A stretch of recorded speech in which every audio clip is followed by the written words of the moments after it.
Good morning students. कल हमने ये वैल्यूज़ निकाली थी ट्रायंगल लॉ के लिए, और सिमिलरली मैंने आपको बताया था कि अपने पास पैरेललोग्राम लॉ के लिए भी सिमिलर डेरिवेशन होगी, लेकिन इसमें दो चीज़ें और हैं, लॉ ऑफ साइन और लॉ ऑफ कोसाइन। तो वो मैं आपको भी करके दिखाती हूँ कि वो हम किस तरीके से क्या करेंगे, फाइंड आउट करेंगे। तो यहाँ पर देखो अब कि सबसे पहले मैं यहाँ पर क्या करूँ, एक पैरेललोग्राम ड्रॉ कर लेती हूँ। और इसके लिए हम क्या करेंगे कि मैंने मान लिया कि मेरे पास एक वेक्टर था ये और एक वेक्टर था ये, तो ये है हमारे पास ए वेक्टर और ये है हमारे पास बी वेक्टर। तो इसको जब को इनिशियल होते हैं तो मैंने क्या बताया था कि पैरेललोग्राम ड्रॉ करेंगे और जो डायगोनल होगा वो डायगोनल हमें क्या देता है, रिजल्टेंट देता है। और सिमिलर तरीके से कि ये बी हो जाएगा अपने पास, और ये एंगल कितना था अपने पास थीटा, और ये एंगल था अपने पास कितना, ये पूरा एंगल। अब यहाँ से ये दो पैरेलल लाइंस हैं, ये ट्रांसवर्सल कट कर रही है, तो ये पूरा एंगल जो था अपने पास, ये एंगल भी कितना था, थीटा, और ये एंगल कितना लिया था हमने, बीटा के बराबर। और यहाँ से मैंने इस पर 90 डिग्री का एंगल ड्रॉ किया था, मैंने यहाँ से एक परपेंडिकुलर ड्रॉ किया था इसके ऊपर। तो ये वैल्यूज़ थी अपने पास। अब मैं क्या करूँ, इस P से इसके ऊपर एक परपेंडिकुलर डाल दूँ, एक प्रोजेक्शन डालूँ, और ये 90 डिग्री और ये भी कितना, 90 डिग्री, ठीक है। और इस पॉइंट को नाम दे दें हम क्या, M, और यहाँ जो एंगल बन रहा है इस एंगल को नाम दे दें हम कितना, अल्फ़ा, ठीक है। तो सबसे पहले मैं निकाल रही हूँ क्या, लॉ ऑफ कोसाइन। तो कोसाइन निकालने के लिए तो अपने पास सीधी सीधी वैल्यूज़ थी अपने पास, क्या वैल्यू थी अपने पास, that R is equal to under root A square plus B square plus 2ab cos of theta. तो इधर ले आएंगे इसको आर स्क्वायर, ये इधर ले आई रूट को, बाकी सबको भी इधर ले आओ, minus A square minus B square is equal to 2ab cos of theta, and cos of theta is equal to R square minus A square minus B square divided by 2ab। तो ये हमारे पास क्या कहलाएगा, law of cosine कहलाएगा, ठीक है। It is known as law of cosine. अब निकालेंगे हम यहाँ से क्या, law of sine. Law of sine निकालने के लिए अब हम क्या करेंगे, जो हमारी फिगर है इस फिगर से हम क्या करेंगे, वैल्यूज़ फाइंड आउट करेंगे। तो जितने भी यहाँ पर परपेंडिकुलर्स आपके पास हैं, उन परपेंडिकुलर्स की वैल्यू निकाल कर और उनको क्या कर दीजिए, कंपेयर कर दीजिए। यानी कि यहाँ पर हम वैल्यू निकालेंगे, साइन की वैल्यू निकालेंगे। अब तीन एंगल बन रहे हैं यहाँ पर अपने पास, थीटा, बीटा और अल्फ़ा, तो इनके लिए हम वैल्यूज़ फाइंड आउट करेंगे। अब तो यहाँ पर मैंने ये परपेंडिकुलर क्या किया था, ड्रॉ किया था। तो यहाँ से अब मैं वैल्यू निकालूँ, सबसे पहले मैं ट्रायंगल ले लूँ, कौन सा, in triangle O Q N equals to, तो इस ओ क्यू एन में अपने पास ये 90 डिग्री का एंगल हो गया। यहाँ पर एंगल कितना बन रहा है, बीटा, तो यहाँ पर वैल्यू क्या आ जाएगी, sine of beta equals to, ठीक है, sine of beta is equals to क्या, ये बेस परपेंडिकुलर, और ये क्या हो जाएगा अपने पास, हाइपोटेन्यूज, ठीक है। तो साइन इज इक्वल टू किसके बराबर होगा अपने पास, आर क्यू एन की वैल्यू अगर मैं यहाँ से निकालूँ तो Q N equals to Q N की वैल्यू निकाल लें यहाँ पर हम, तो this perpendicular upon hypotenuse, perpendicular upon hypotenuse equals to किसके बराबर हो गया, साइन ऑफ बीटा के। तो क्यू एन की वैल्यू क्या आ गई अपने पास, आर साइन ऑफ बीटा, ये आ गई पहली वैल्यू, ठीक है। सिमिलरली अब मैं क्या ले लूँ, इन ट्रायंगल, ये वाला ट्रायंगल ले लूँ मैं, ये वाला क्यू पी एन,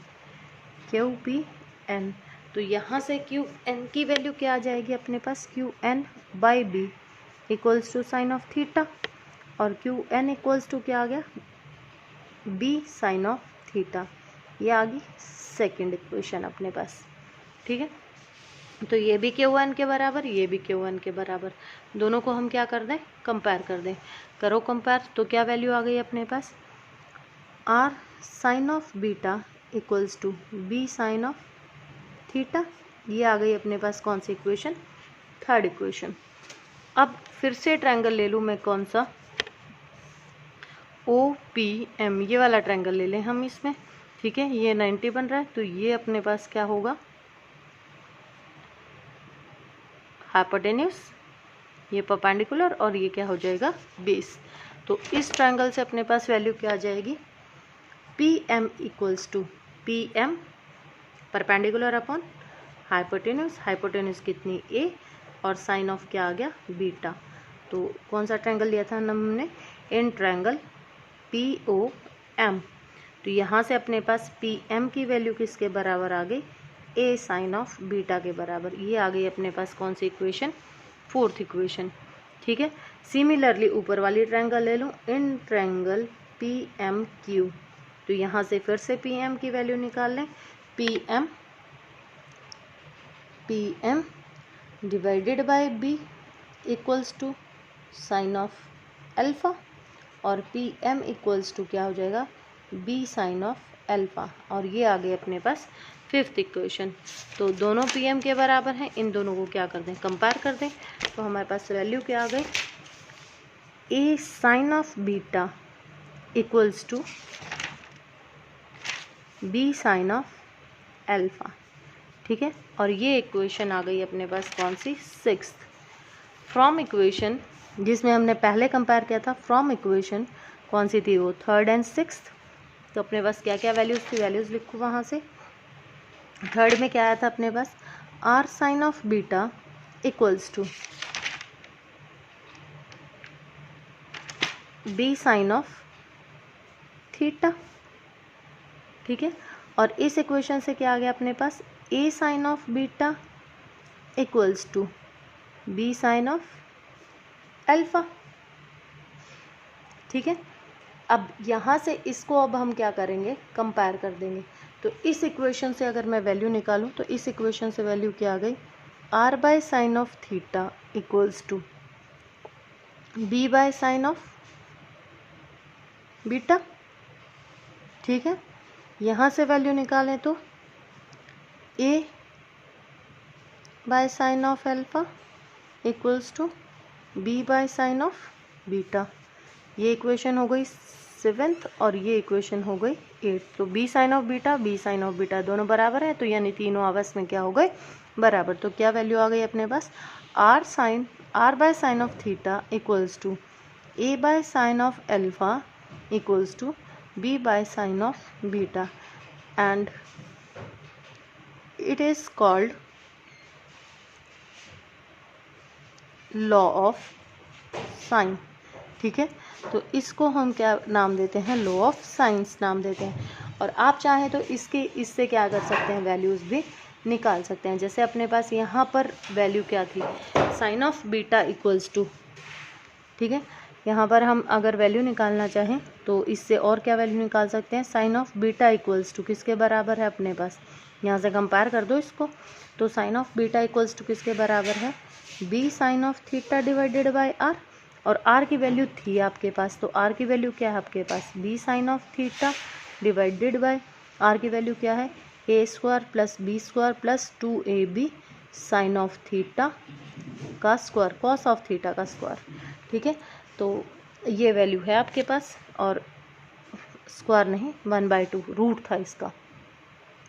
तो यहाँ से इस तरीके से आप क्या कर सकते हैं, वैल्यूज़ फाइंड आउट कर सकते हैं और डायरेक्शंस भी निकाल सकते हैं। तो ये कहलाता है आपका लॉ ऑफ साइन। और वो मैंने आपको पहले बता ही दिया था कि अगर अपने पास पैरेलल है या एंटी पैरेलल है तो हम क्या कर सकते हैं, वैल्यूज़ निकाल सकते हैं।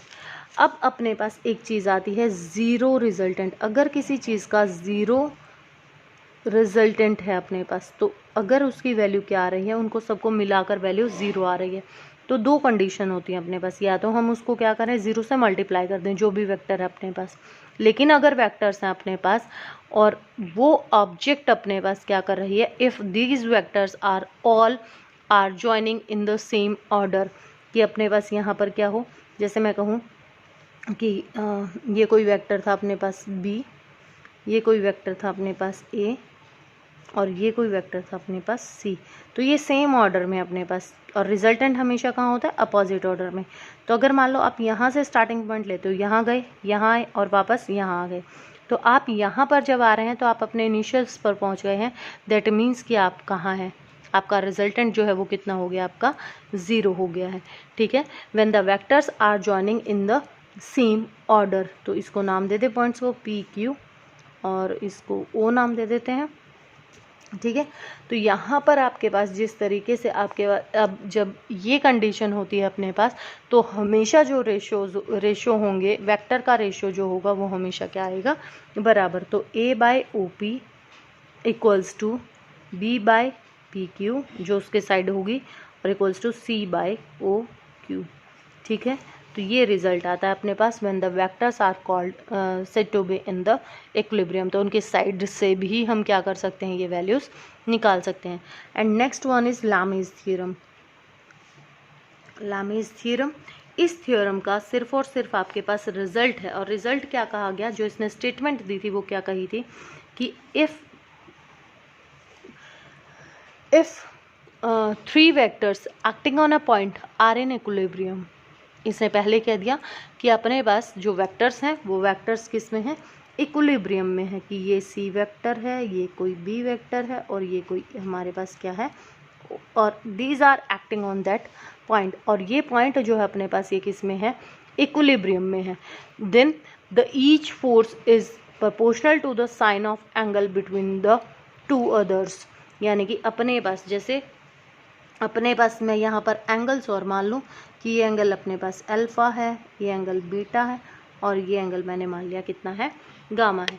तो इसमें अपने पास जब a निकाला जाएगा तो a हमारे पास बराबर होगा vector of a divided by sine of angle between the to कौन सा एंगल आया, अल्फ़ा, तो इक्वल्स टू क्या हो गया, sine of alpha equals to b। ये प्रपोर्शन में होंगे अपने पास, इक्वल्स टू b, और b कहाँ है अपने पास, ये, तो बिटवीन द टू कितना बचा, बीटा, तो sine of beta equals to c divided by sine of gamma.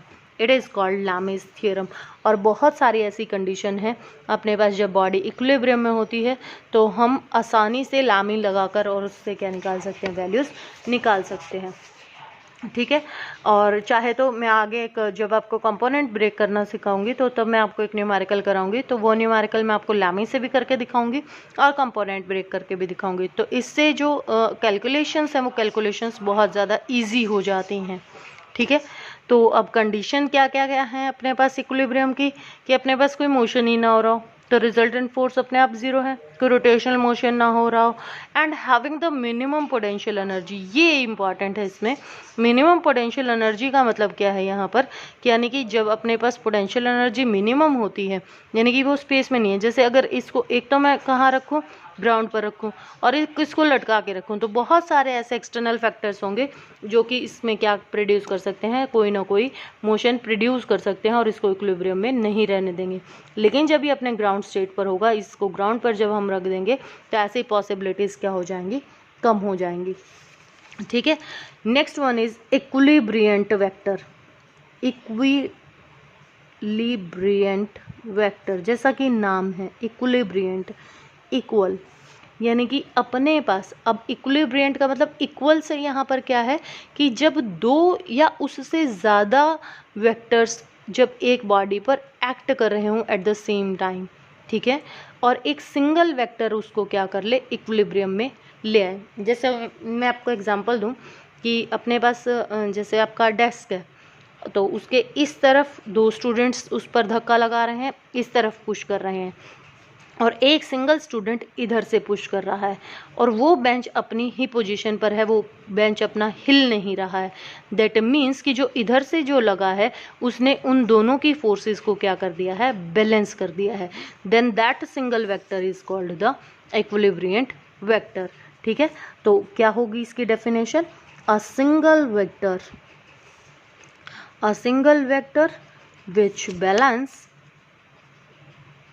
which balances 2 or more, 2 या 2 से ज़्यादा हो सकते हैं, vectors acting on a body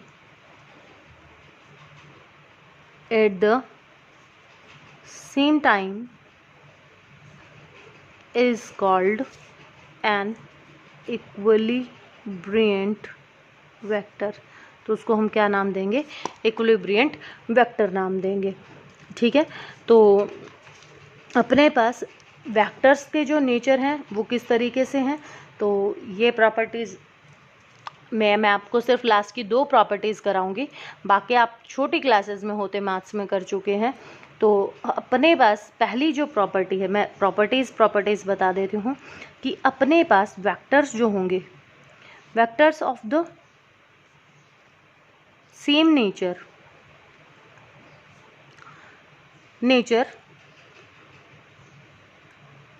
alone can be added और सब्ट्रैक्टेड। यानी कि इसका मतलब क्या है, सेम नेचर का मतलब क्या है यहाँ पर, कि जैसे अभी मैंने फोर्स कहा था, तो फोर्स में से ही फोर्स घटा सकते हो, ऐसा नहीं है कि आप फोर्स में से डिस्टेंस घटा सकते हो या डिस्टेंस जोड़ सकते हो, ठीक है। तो ऐसा हम नहीं कर सकते हैं। दूसरा अपने पास एडिशन की जो प्रॉपर्टीज़ हैं, वेक्टर एडिशन जो है, वेक्टर एडिशन इज कॉम्यूटेटिव और एसोसिएटिव प्रॉपर्टीज़ बहुत छोटी होती क्लासेस में, 7th 8th में शायद आई थिंक आ जाती हैं ये। तो ये प्रॉपर्टीज़ आप पढ़ चुके हैं। तो इसको क्या लिख सकते हो कि 2 वेक्टर a प्लस बी हैं, तो इसको प्लस करके a b plus A B हम क्या लिख सकते हैं। तो इससे कोई फ़र्क नहीं पड़ेगा, लेकिन नेगेटिव के लिए ये पॉसिबिलिटी नहीं होती। एडिशन के लिए होता है ये सिर्फ, सब्ट्रैक्शन में ये प्रॉपर्टी फॉलो नहीं होती है। और एक और प्रॉपर्टी पढ़ी थी आपने, वो प्रॉपर्टी कौन सी थी अपने पास, एसोसिएटिव प्रॉपर्टी। तो इसमें एसोसिएटिव प्रॉपर्टी में क्या होता था आपके पास कि a प्लस बी, 3 होते थे ना इसमें, प्लस c इक्वल्स टू बराबर होते थे किसके, a प्लस बी प्लस सी के। तो आपके पास बुक्स में इसका आपको पैरेललोग्राम लॉ से इसका रिजल्टेंट भी दिया गया है, तो ये आप खुद करके मुझे बताएंगे कि आपका हुआ या नहीं हुआ। अब इसमें अपने पास एक चीज़ और है जो कि हम न्यूमेरिकली भी यूज़ करेंगे। 4th है अपने पास कि व्हेन, ये भी वैसे छोटे होते क्लासेस 10th वगैरह में, 10th के मैथ्स में आप पढ़ चुके हैं। 1 boat tends to cross a river,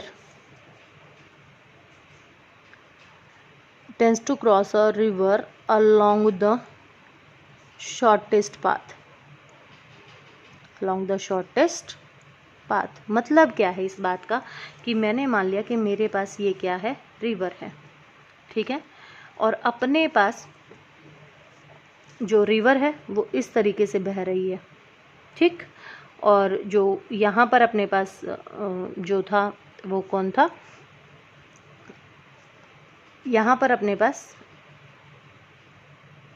boat थी जो कि क्या करनी है, इस साइड जानी है।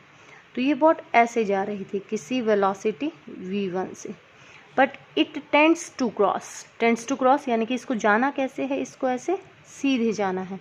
तो यानी कि ये वेलोसिटी होगी रिजल्टेंट, रिवर की वेलोसिटी मान लो मैं कितनी है, v2 है। तो इसको क्या करना है, इसको शॉर्टेस्ट पाथ कवर करना है, और यहाँ से यहाँ तक यानी कि ये परपेंडिकुलरली सीधी जाएगी, तो ये शॉर्टेस्ट पाथ क्या करेगी, कवर करेगी, राइट। तो अपने पास यहाँ पर, अब देखो इसको अगर मैं यहाँ पर मिला दूँ तो ये वैल्यू भी अपने पास क्या हो जाएगी, v2, ठीक है। और ये एंगल मान लें हम कितना है, थीटा। तो यहाँ अपने पास क्या बन गया, 90 का एंगल बन गया।